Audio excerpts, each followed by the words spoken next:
Bismillahirrahmanirrahim. Wallazi arsala rasulahu bil huda wa dinil haqq liyuzhirahu 'ala ad-dini kullih walau karihal musyrikun. Wassalatu wassalamu ala asyrafil anbiya'i wal mursalin wa ala alihi wa sahbihi wa atba'ihi ajma'in. Subhanaka la ilma lana illa ma 'allamtana innaka antal alimul hakim. Wa la hawla wa la quwwata illa billahil aliyyil azim. Qala Allah Ta'ala fil Qur'anil Karim, a'udzu billahi minasy syaithanir rajim. Iza jaa nasrullahi wal fath wa ra'aitan nasa yadkhuluna fi dinillahi afwaja fasabbih bihamdi rabbika wastaghfir innahu kana tawwaba. Apabila datang pertolongan Allah dan kemenangan, dan kamu melihat manusia secara beramai-ramai, berduyun-duyun memasuki agama Allah beramai-ramai, maka bertasbihlah, memuji akan Allah serta bertaubatlah, karena Allah menyukai orang-orang yang bertaubat. Saudara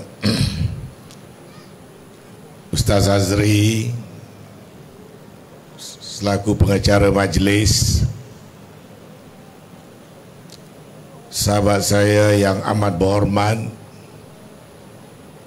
Menteri Besar Kedah Darul Aman Datuk Seri Sanusi Muhammad Nur,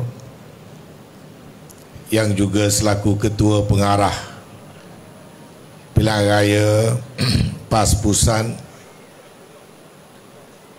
yang dikasihi Ayanda Tuan Guru Senator Datuk Haji Hussein Awang, Pesuruhjaya PAS Negeri Terengganu, sahabat saya yang berhormat Tok Lee, pengurusi Bersatu Negeri Terengganu, yang juga ahli exco kerajaan negeri, sahabat saya yang berhormat Ustaz Cik Alias, yang dipertua PAS kawasan Kemaman, serta yang berhormat Tuan Haji Hanafiah timbalannya, yang berhormat Dr. Halil Hadi, ahli exco kerajaan negeri Terengganu, yang berbahagia Profesor Datuk Dr. Yahya Ibrahim, pengurusi Muafakat Nasional Negeri Terengganu, yang berbahagia Datuk Haji Termizi, pengurusi Muafakat Nasional Kelantan, rakan-rakan ahli-ahli yang berhormat, seterusnya tuan-tuan dan puan-puan, para hadirin hadirat yang dirahmati Allah sekalian. Alhamdulillah, saya juga turut memanjatkan rasa syukur kepada Allah Subhanahu wa taala kerana dapat bersama-sama dengan sebegini ramai jentera pilihan raya PAS Kemaman dan adik kakak penduduk Kemaman, dan juga turut disertai oleh puluhan ribu yang mengikuti majlis kita pada malam ini secara dalam talian. Bersyukur kerana yang pertamanya Ini adalah penampilan saya yang pertama dan ucapan ceramah umum saya yang pertama atas sifat jawatan yang baru diamanahkan kepada saya sebagai ahli jawatan kuasa pusat PAS dan juga sebagai timbalan ketua pengarah Jabatan Pilihan Raya PAS Pusat bagi membantu yang amat berhormat Datuk Sri Sanusi selaku ketua pengarahnya. Izinkan saya mengambil peluang dan kesempatan ini untuk merakamkan sekali lagi ucapan penghargaan dan terima kasih saya kepada Yang Berhormat Tan Sri Tuan Guru Presiden PAS dan ahli-ahli jawatan kuasa pusat PAS yang telah sudi meletakkan saya sebagai salah seorang daripada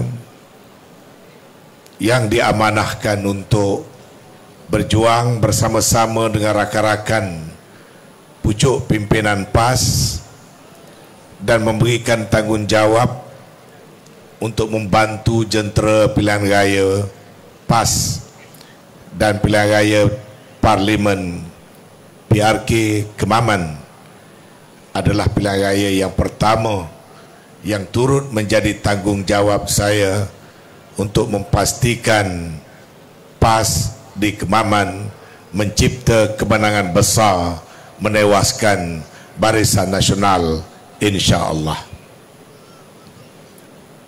Tuan-tuan dan puan-puan sekalian, saya tidak berhasrat untuk mengulas tentang perjalanan politik saya. Itu sudah pun selesai, sudah pun berakhir.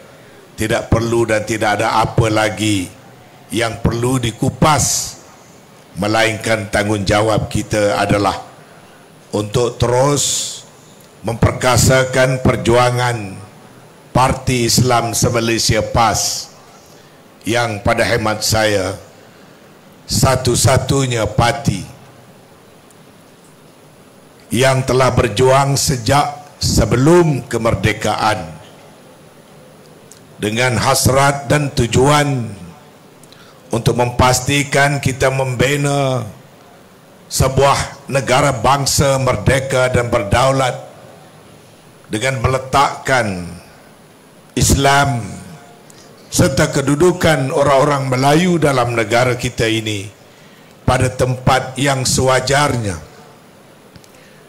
Kalau dulu ada UMNO dan dulu ada PAS sebelum merdeka, berjuang seiring walaupun dengan menggunakan pendekatan-pendekatan yang sedikit berbeza, namun pada hari ini dapatlah kita katakan sudah tidak ada dua parti yang meneruskan aspirasi menjulang kedudukan agama dan orang Melayu setelah UMNO rosak secara total di bawah pimpinan yang terkini dan tidak lagi meletakkan UMNO sebagai wadah perjuangan yang boleh dijulang dan dijunjung oleh orang-orang Melayu.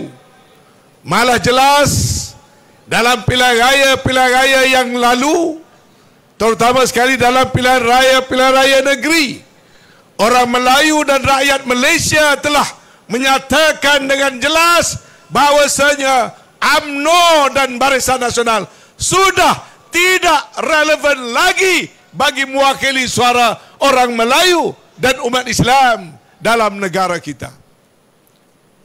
Kita bersyukur kerana orang Melayu dan umat Islam dalam apa juga keadaan tidak mudah tercabut daripada pegangan bahawasanya kita memerlukan satu wadah perjuangan politik yang tulen, yang istiqamah, yang berpegang teguh kepada prinsip-prinsip yang tertentu, yang tidak tercalar, tidak tercemar oleh dugaan-dugaan kebendaan, pangkat dan sebagainya. Sebaliknya berpegang kukuh kepada hasrat untuk memastikan dalam negara ini penduduk teras, kelompok utama dapat disatukan menjadi suatu force politik di mana kita akhirnya menentukan sendiri nasib dan masa depan kita. Innallaha la yughayyiru ma biqaumin hatta yughayyiru ma bi anfusihim. Allah tidak akan mengubah apa yang ada pada sesuatu kaum atau negara hatta yughayyiru ma bi anfusihim, sehinggalah kaum itu sendirilah yang menentukan corak dan hala tuju ataupun merubah apa yang ada pada dirinya. Perjalanan ini akan kekal relevan buat selama-lamanya selagi negara kita ini terwujud sebagai sebuah negara, dan apalagi selagi negara ini mengamalkan proses demokrasi berparlimen, maka masa depan kita adalah ditentukan oleh kita sendiri. Hari ini kita melihat dalam pergolakan politik dunia bagaimana kaum yang pernah berkuasa, bangsa yang pernah memerintah, kelompok yang pernah kuat, yang pernah dijulang, yang pernah memegang tampuk pemerintahan, akhirnya menjadi makanan dan ratahan orang-orang lain yang kemudiannya lebih mampu untuk membina dan menampilkan kekuatan mereka. Maka kita tidak boleh mengandaikan orang Melayu dan orang Islam dalam negara kita akan kekal selama-lamanya berkuasa dan menguasai, melainkan gerakan politik yang berterusan diusahakan oleh, kalau tidak semua, sebahagian daripada kita sebagai suatu tuntutan fardu kifayah yang wajib ke atas kita bagi kita dapat menentukan sendiri corak dan masa depan kita. Dalam soal inilah UMNO telah pun sampai kepada tempoh expiry ataupun tempoh tamat hayatnya kerana pegangan pemimpin-pemimpin UMNO. Saya tidak kata UMNO sahaja. Bila penceramah-penceramah sebut UMNO ataupun orang UMNO, saya masih lagi rasa macam gedebah-gedebah sikit. Oh, Datuk Seri Sanusi dah ada. Kita tidak balah dengan orang UMNO. Dia tidak ada salah. Orang UMNO. UMNO ni dia buruk di pala. Dia bunuh data. Dia seleheng di pekak toke dia. Apabila dia tidak mempunyai pegangan perjuangan politik yang kokoh kepada pegangan agama, maka inilah yang terjadi bila akhirnya soal kebendaan, soal pangkat, soal diri, soal personality, soal individu diletak di hadapan, tapi perjuangan ummah dikesampingkan. Kebetulan ia terjadi sewaktu saya menjadi sebahagian daripada yang memimpin parti, yang menggerakkan parti, yang mentadbirkan parti. Waktu saya sebagai Setiausaha Agung dan saya anggota Jemaah Menteri. Secara jujur, saya katakan orang-orang UMNO sendiri tidak senang dengan pimpinan UMNO dan UMNO sekarang. Sebab itu orang UMNO sendiri yang melakukan hijrah. Orang UMNO sendiri yang menolak UMNO. Bukan hanya sekadar Anwar Musa yang meninggalkan UMNO, tapi rata-rata di seluruh negara orang-orang UMNO meninggalkan UMNO kerana hilang kepercayaan kepada parti dan juga kepada pemimpin, dan mereka mengambil jalan mendahulukan matlamat perjuangan, dan bukannya soal nak menjaga mana-mana individu, kecuali beberapa kerat pemimpin, termasuklah yang di Kemaman ini, kerana orang putih kata, you scratch my back, I scratch your back. Mu garu belakang aku tolong garu putih gata punggungmu. Sambil nak badi mengangkat dan menjaga jawatan satu sama lain, maka dia saling sokong menyokong antara pemimpin, walaupun mereka tahu pemimpin itu membawa UMNO ke arah kehancuran. Saya menentang pendirian kepimpinan UMNO apabila kepimpinan UMNO lebih suka untuk bermusuh sesama parti-parti politik Melayu dan Islam, dan secara diam-diam memberikan sokongan kepada parti-parti yang tidak mendukung perjuangan Islam atau perjuangan orang Melayu. Parti-parti berlatar belakangkan sosialis, anggota-anggota kepada sosialis internasional, parti-parti yang mendukung perjuangan-perjuangan sosialisme yang sama sekali menolak perjuangan dan asas-asas yang kita bawa dan junjung melalui Islam. Parti-parti yang bercanggah dengan pendirian orang Melayu dan umat Islam. Sementara kita hendak menobatkan, mengangkat kedudukan Islam, mereka mahu menyokong parti yang membawa dasar sekular, parti yang nak membawa dasar sosialisme, nak mensamaratakan saja semua. Sebenarnya ini adalah parti anai-anai yang cuba untuk meruntuhkan asas pembinaan negara bangsa yang telah meletakkan Islam dan orang Melayu pada satu kedudukan tertentu, serta jaminan kepada orang bukan Melayu kedudukan yang tertentu. Lalu saya dilabel sebagai pro-PAS. Saya dilabel sebagai jurucakap bersatu. Dan saya katakan, saya tidak malu pun. Saya tidak menyesal pro-PAS pada ketika itu, atau baik dengan bersatu pada ketika itu, kerana saya menjunjung berpegang kejap kepada semangat muafakat nasional yang telah dipersetujui, yang sedikit sebanyak telah membantu UMNO bangkit sewaktu UMNO jatuh tersungkur.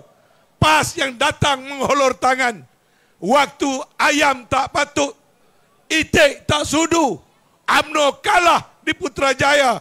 PAS yang datang mengholor tangan untuk memberikan nafas dan nyawa kepada UMNO. Tetapi apabila UMNO terasa kuat, dia mahu meludah PAS dan dia mempersendakan, memperkecilkan PAS. Maka saya nampak di sini perjuangan PAS lebih tulen, lebih konsisten, lebih istiqamah, lebih wajar untuk didukung dan disokong oleh orang-orang Melayu dalam negara kita, dan bukan lagi UMNO dan juga Barisan Nasional. Maka apabila saya dibuang, saya ambil pendirian tanpa ada sebarang tekanan. Kerana saya orang perjuangan, dipecat daripada UMNO, tapi tidak boleh memecat diri saya daripada memperjuangkan kepentingan agama, bangsa dan tanah air. apalagi memperjuangkan kesatuan, penyatuan orang-orang Melayu, yang saya yakin dan berpegang kuat bahawasanya selagi orang Melayu tidak berpecah belah, maka orang Melayu dan umat Islam tidak akan boleh diperkotak-katikkan dalam politik negara kita. Maka oleh kerana UMNO lari daripada tanggungjawab untuk menyatupadukan orang Melayu, UMNO pimpinan Zahid Hamidi tidak mahu memikul usaha meneruskan perjuangan bersama parti-parti orang Melayu, maka tidak ada pilihan yang lain melainkan bagi saya tanpa teragak-agak memilih saf perjuangan PAS untuk meneruskan perjuangan politik saya, walaupun sebagai orang kecil, sekecil mana sekalipun, sebagai ahli biasa, saya reda, saya rela, saya bangga, saya bersyukur saya diberi ruang untuk terus berjuang melalui parti PAS, dan saya mengabdikan diri saya kepada perjuangan parti PAS mulai daripada tarikh saya diterima sebagai ahli parti PAS. Sebab itu, tuan-tuan dan puan-puan, dalam cabaran negara di bawah pimpinan sekarang, yang kebetulannya pemimpinnya nama serupa dengan saya, tapi keupayaan tak sama, perangai tak sama, PL tak sama. Yang pastinya lagi tak sampai 30 hari, cukup setahun mandat, sebenarnya bukan mandat, kerajaan ini terbentuk dan nak cukup setahun. Kerajaan ini tidak ada mandat daripada rakyat, terutama sekali pada orang Melayu dan orang Islam. Dalam pilihan raya yang lepas, mandat orang Melayu dan orang Islam adalah untuk menolak parti-parti liberal dan parti-parti sosialis, terutama sekali DAP. Mereka hanya mendapat 38% undi popular.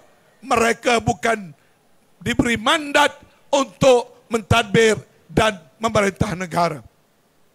Tetapi kerana politik manipulasi yang telah dilakukan, maka hari ini menjadi kerajaan. Tak apalah, prosesnya dah begitu.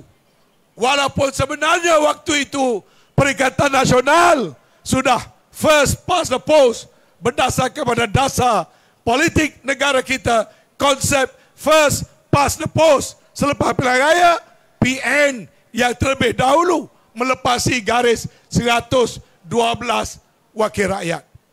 Tetapi dipecah belahkan, akhirnya terbentuk kerajaan Anwar Ibrahim. Tidak mengapa. Orang tanya saya, setelah cukup 1 hari, apa penilaian saya pada kerajaan? Saya kata berilah peluang lebih sikit. 1 hari ini terlalu pendek untuk nak menilai. Bagi Perdana Menteri benefit of the doubt.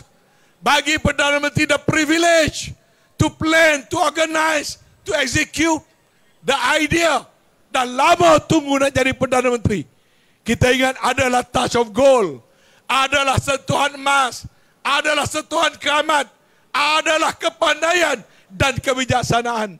Tapi hari ini setelah cukup setahun, 2 kali belanjawan sudah dibentang, dasar ekonomi sudah diperkenalkan, retorik ucapan dah berjela-jela, jawabnya Anwar Ibrahim sebagai Perdana Menteri dan kerajaan pimpinannya adalah kerajaannya ternyata tersangat gagal, segagal-gagalnya.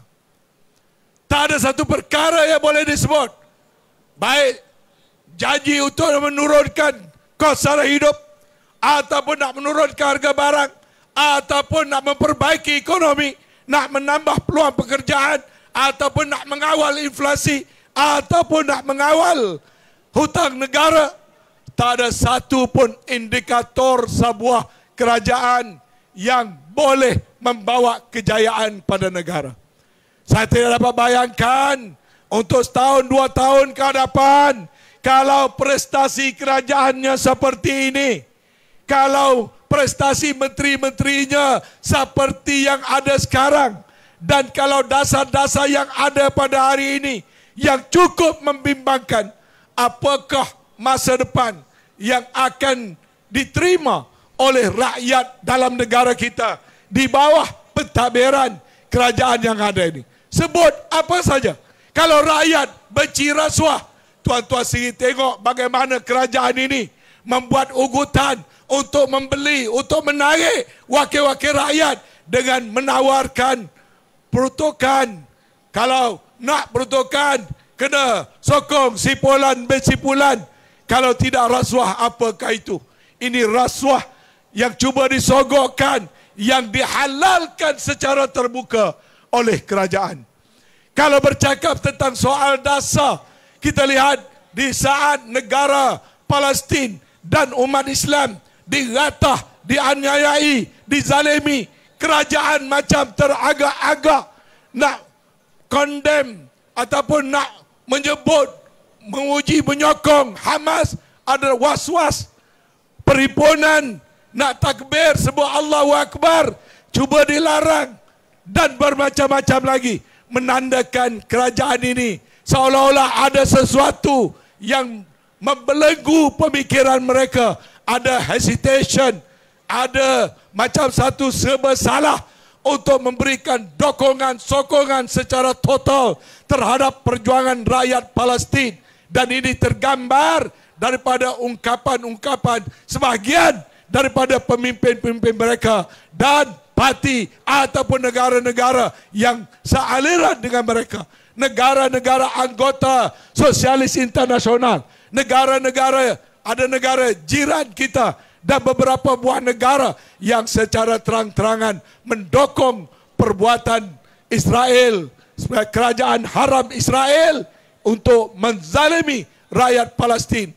Kita sepatutnya berada di saf hadapan, tapi kita dapati negara kita tidak menunjukkan satu leadership dalam peringkat antarabangsa di kalangan negara-negara Islam ketika umat Islam begitu berat menghadapi tekanan-tekanan yang luar biasa di luar daripada nilai-nilai kemanusiaan yang biasa.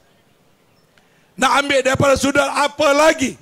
Malah apabila saya melihat belanjawan yang dibentangkan oleh kerajaan, saya meramalkan belanjawan ini akan membawa kepada ekonomi yang lebih padah. Belanjawan ini bila dilaksanakan, terutamanya timing nak menyusun semula subsidi kononnya, akan membawa kesan yang besar kepada majoriti rakyat. Kelompok 60% rakyat akan menerima tempias tekanan kenaikan kos sara hidup yang sangat besar mulai pada tahun 2004. Rombakan sistem percukaian juga yang tidak imajinatif. Tidak ada willpower untuk mengubah sistem percukaian yang lemah daripada SST kepada GST yang lebih rendah, tetapi sebaliknya mengenakan cukai-cukai tertentu yang daripada sudut ekonomi akan memberikan implikasi yang besar, di mana kutipan tak seberapa, tapi sumbangan kepada tekanan kos sara hidup yang lebih tinggi akan melonjak. Ini semua tuan-tuan, kita lihat bajet pertama dah selesai 1 tahun, hasil tak ada, positif tidak ada. Sekarang masuk bajet yang kedua, ianya juga tidak akan membawa sebarang hasil. Maka pilihan raya Kemaman, seperti mana kata Pesuruhjaya, kecil dari segi kawasan, besar dari segi makna. Nak membetulkan politik negara, kita perlu bekerja secara berterusan. Sekurang-kurangnya bergerak ke arah PRU 16. Kalau ada pilihan raya datang di celah-celah sebelum PRU 16, itu anggapkan ianya sebagai peluang bagi rakyat. Peluang bagi kita memperbarui iltizam kita. Peluang bagi kita mengukuhkan saf kerjasama kita. Peluang bagi kita menggerakkan lagi kepahaman rakyat tentang politik negara agar tidak menjadi mangsa kepada politik kelompok kerajaan madani. Dan inilah satu peluang yang besar di Kemaman ini yang mesti kita gunakan sepenuhnya. Memang betul, pilihan raya ini sepatutnya tidak diperlukan. Kalau dah majoriti berpuluh ribu, kenapa nak cari salah yang samar-samar dan menggunakan peluang itu untuk membuat pilihan raya pada detik dan ketika sudah ada dua pilihan raya. Wakil rakyat sekarang patut tumpu kerja kepada rakyat, bukan menghabiskan wang dan khazanah rakyat dengan mengadakan pilihan raya yang tidak pun mengubah keadaan bilangan kursi. Kerana rakyat masih tetap kekal memberi sokongan kepada PAS, lebih-lebih lagi di Terengganu ini. Tapi itulah UMNO sekarang. UMNO yang sudah menjadi bebal, tidak lagi sensitif kepada hati nurani rakyat. UMNO yang tidak lagi dapat memahami cita rasa rakyat, beri signal kalah kosong kursi di Terengganu, masih tak faham. Presiden nyawa-nyawa ikan, masih tak faham. Rakyat tolak, masih tak faham. Pengurusi perhubungan yang tak pernah kalah di Kijal, Kijal pun jatuh ke tangan kita, masih tak faham. Ini barangkali masuk dalam golongan walaqad zara'na li jahannama katsiran minal jinni wal ins lahum qulubun la yafqahuna biha, sampai ke akhir ayat. Yang Tuhan kata tidak aku sediakan neraka jahanam itu melainkan bagi kumpulan manusia-manusia yang jenis ada hati kerah kekong, ada mata boleh tak nampak, ada telinga supaya tak dengar, babe daging lebih pada daging pokok, buat tindakan mengikut perasaan dan hati. Kalau ikut ayat ni, neraka ni adalah untuk orang lagu tu. Kalau kita sebut kita, dia kata kita jom bagi neraka dan syurga. Tidak begitu. Maksudnya UMNO itu pemimpinnya tidak langsung nak berpegang kepada jalur-jalur perjuangan yang telah ditetapkan oleh agama. Maka selaku timbalan Ketua Pengarah Pilihan Raya, saya nak turut ucapkan terima kasih kepada semua jentera di 48 UDM. Dan tadi kami berdua telah diberikan taklimat. Kita merasa syukur, rasa bangga atas kesiapsiagaan jentera daripada Akar Rumbi di Kemaman. Dan kita juga bersyukur adun-adun seluruh Terengganu telah pun turun di semua PDM membantu. Dan rakan-rakan kita seluruh negara daripada negeri-negeri lain juga telah turun membantu. Maka saya sebagai pembantu kepada Datuk Seri Sanusi akan cuba melaksanakan tugas bersama-sama untuk membantu PAS Terengganu dan PAS Kemaman bagi memastikan perjalanan jentera pilihan raya kita berada pada tahap yang paling baik, dan matlamat kita ialah untuk melebarkan lagi dan membesarkan lagi majoriti dengan dokongan rakyat Terengganu, dengan sokongan rakyat Kemaman. Marilah kita memberikan undi secara total kepada calon yang dipilih oleh pimpinan kita bagi mewakili kita di Kemaman ini, insyaAllah. Boleh tak tuan-tuan? InsyaAllah. Jadi dengan kata-kata itu sekali lagi, terima kasih banyak-banyak. Selamat bertugas kepada semua jentera. Dan insyaAllah kita akan meneruskan program-program seperti mana yang telah dirancang di bawah kendalian Yang Amat Berhormat Datuk Seri Sanusi, Panglima kita. Dan insyaAllah formula kemenangan sudah pun berada di tangan kita, insyaAllah. Wabillahi taufiq wal hidayah. Wassalamualaikum warahmatullahi taala wabarakatuh. Takbir! Takbir! Takbir!